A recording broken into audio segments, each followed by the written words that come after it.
আসলে গণভোটটা আসলে না হয়ে আগে জাতীয় নির্বাচন হলে ভালো হয়। যদি জাতীয় নির্বাচন দিতে হইলে আওয়ামী লীগকে উপজেলা থেকে জেলা থেকে 2 লক্ষ লোক ধরে আলাদা কারাগারে রাখতে হবে। এখন ভোট পিছে না সামনে আগে এত কথাই বুঝি না কিছু। বাবরের মতন একটা লোক স্বরাষ্ট্র মন্ত্রণালয় দরকার। গণভোট আগে হওয়া দরকার, হলে সবচেয়ে ভালো হয়। কেন গণভোট আগে হওয়া দরকার? এখন সব জায়গায় টাকসু নির্বাচন ভোট করলো, সব হলে হলে হইলো সব জায়গায়। কারণ এটা করলে সমস্যাটা কি? কি ভাবতেছেন আসলে গণভোট এবং পিআর পদ্ধতির নির্বাচন বাতিল করলেন এই জাতীয় নির্বাচনের আগে? তারা চাচ্ছেন একসাথে হবে। প্রধান উপদেষ্টা কি বলতে চাচ্ছেন এই বিষয়ে? আমি তো প্রধান কিছুই বুঝতেছি না ভাই। এখন ভোট পিছে না সামনে আগে এত কথাই বুঝি না কিছু। আসলে গণভোট হলে আসলে দেশের জন্য আসলে ক্ষতি। হ্যাঁ, এতে জাতীয় নির্বাচনটা একবারে সরকারিভাবে, হ্যাঁ, এই ভোটটা যেন কারচুপি না হয়, কোনো চুরি না হয় ভোটে। যেমন হাসিনার আমলে অনেক ভোট চুরি হয়েছে, কারণ হাসিনাকে কিন্তু ভোট চোর বলে হচ্ছে যে ডাকতো সবাই। এরকম যেন না হয়, হারামভাবে যেন ভোট না হয়। জাতীয় নির্বাচন যেভাবে হয় সেইভাবেই ভোটটা হলেই সবচেয়ে ভালো হবে নির্বাচনটা, যত কোনো ভোট চুরি যত না হয়, কোনো প্রকার মানে জালিয়াতি না হয় ভোটটা। যেমন হাসিনা আমলে অনেক জালিয়াতি হয়েছে। হাসিনাকে তো আসলে জোর করে পাশ করাইছিল চুরি করে। ওরা তো ভোট চোর এক নম্বরে। ও তো আসলে পাশের যোগ্য না, ভোটের যোগ্য না জনগণের। ও তো আসলে প্রধানমন্ত্রীর যোগ্য না। এগুলো তো আসলে হারামভাবে ওকে বানানো হয়েছিল। এখন জাতীয় নির্বাচনটা আসলে সরকারের অধীনে অনেক সতর্কতাভাবে হলে ভালো হবে গণভোটের আগে। এখন প্রধান উপদেষ্টা ডক্টর ইউনূস বলছেন যে গণভোট আগে হবে। এখন গণভোট পরে হবে, জাতীয় নির্বাচনের সাথে হবে। আসলে গণভোটটা আসলে না হয়ে আগে জাতীয় নির্বাচন হলে ভালো হয় গণভোটের আগে। যেহেতু এখানে অনেক দল আছে, বিএনপি আছে, জামাত আছে, তারপর হচ্ছে আপনার ইসলামী আন্দোলন, শাসনতন্ত্র বাংলাদেশ আছে, মানে এরপর ভিতর আবার এনসিপি আছে। হ্যাঁ, অনেক দল আসলে আছে। সব নির্বাচন একসাথে হলে মনে হয় ভালো হবে। যদি জাতীয় নির্বাচন দিতে হইলে আওয়ামী লীগকে উপজেলা থেকে জেলা থেকে 2 লক্ষ লোক ধরে আলাদা কারাগারে রাখতে হবে। আলাদা কারাগারে যতক্ষণ না রাখতে পারবো ততক্ষণে সুষ্ঠু নির্বাচন ওরা নির্বাচন বাঞ্ছা করবে। কিছু কিছু দল আছে তারাও নির্বাচন বাঞ্ছা করবে। সামনে যত নির্বাচন তাড়াতাড়ি হবে অত মানে অর্থনীতিকে আমাদের বাংলাদেশ চলে যদি 2টা কারণে চলে। একমাত্র গার্মেন্টস শ্রমিকদের কারণে এটা, আর প্রবাসীরা লিমিটেড পড়ায় দেয় ওই যে এইখানে টাকা। এই 2টা জিনিস যদি আমাদের বাংলাদেশে এগিয়ে আছে দেখিয়া আমাদের বাংলাদেশ আইদাটা সুন্দর বিশ্বটা আমরা মডেল উপহার চাইছি।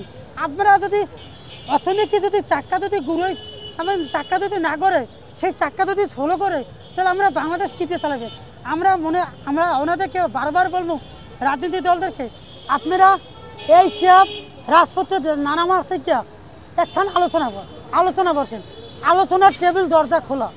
আপনারা হাসিনাকে নামানোর পর রাজপথে আবার নামেন, এটা আমাদের দেশের জনগণের একটা লজ্জা।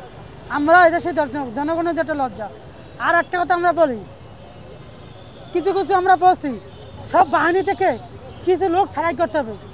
যারা আওয়ামী লীগ বলতে পারে না তারা কোনো ডিউটি করতে ভালো লাগবে না। আমরা চাই কি সব বাহিনী থেকে আওয়ামী লীগ ছাড়াই করে যে সামনে যে তরুণ যুবক ভাইরা যে আছে শিক্ষা মেধাওয়ালা, ওই জায়গায় ওই লোকগুলো বাসাইতেও। আর আমরা ওনাকে আটকাতে বলছি, বর্তমানে প্রশাসন, র্যাব, বিজেপি সব বাহিনীকে নিয়ন্ত্রণ করতে হইলে বাবরের মতন একটা পালোয়ান একটা স্বরাষ্ট্র মন্ত্রণালয় দরকার, যার ভয়তে ইন্ডিয়া নদী কাঁপছে। ওইকে দেয় বাবরের মতন একটা লোক স্বরাষ্ট্র মন্ত্রণালয় দরকার। বাবরের মতন যদি একটা লোক যদি স্বরাষ্ট্র মন্ত্রণালয় দায়িত্ব যদি পায়, সব প্রশাসন কী করবে? আমরা আওয়ামী লীগের 16 বছর ধরে ডিউটি করছি, এখন আমরা দেশের জনগণের ডিউটি করিয়া জনগণের আমরা মরে গেলে জানি জনগণ আমাদেরকে সাপোর্ট করে। বাবরের দায়িত্ব দিলে ওই জায়গায় ঠিক হবে। আর আমাদের শিক্ষা সমাজ যে শিক্ষা, আমাদের শিক্ষা মন্ত্রণালয়ের একজনকে দায়িত্ব দিতে হবে। আমাদের শিক্ষা সমাজে এখন প্রেমের কারখানা হয়ে গেছে। এই প্রেমের কারখানা থেকে আমাদেরকে শিক্ষা সমাজকে তরুণ যুবক ভাইদেরকে হাতে কলম তুলে দিতে হবে। আমাদের কলম হইলে একমাত্র অস্ত্র। এই কলম যদি ঠিক থাকে আমাদেরকে শিক্ষা সমাজও ঠিক থাকবে। সেই কলম বাদ দিয়ে আমরা যদি ভার্সিটির মধ্যে প্রেমের কারখানা বানায়, এই প্রেমের কারখানা থেকে অফ করতে হবে। ও জায়গায় এমন একটা লোককে দায়িত্ব দিতে হবে শিক্ষা মন্ত্রণালয়।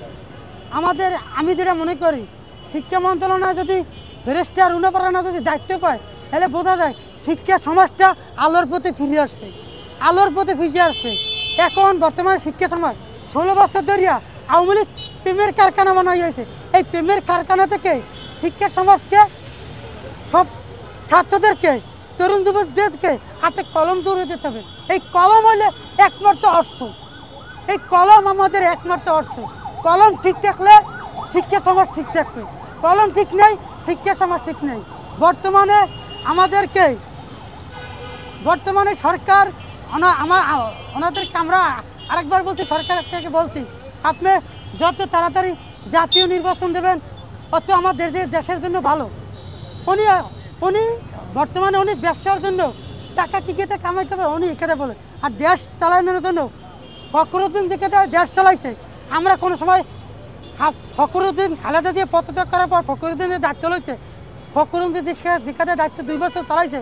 ওই কেদায় আমরা কোনো সময় জ্বালা উপরেও দেই নেই, কোনো কোথায় চাঁদাবাজ দেই নেই, কোনো ডাকাতি দিয়ে দেখি নাই, কোনো পাসপোর্ট করতে গেছে কোনো পরিবহনও চাঁদাও ধরে নাই। আমরা ওই ফখরুদ্দিনের মতন একটা পালন এই দেশের জনগণ দেখতে চাই। হ্যাঁ, যদি যেই ক্ষমতা আসুক সামনে জনগণের ভোটে, যদি বিএনপি আসুক আর জামাত ইসলাম আসুক, জনগণের মেট লিখলেই আসতে হবে। সামনে আসি না, আমাদের 3টা নির্বাচন দিয়েছে, উত্তর নির্বাচন দিয়েছে, মিছিলেরা দিনের ভোট রাইতে করছে প্রশাসন দিয়া, আর ভারতের স্বামী স্ত্রী নির্বাচন করছে। আর জনগণ ওই স্বামী স্ত্রী নির্বাচন থেকে বিদ্যুৎ দেখতে চায়।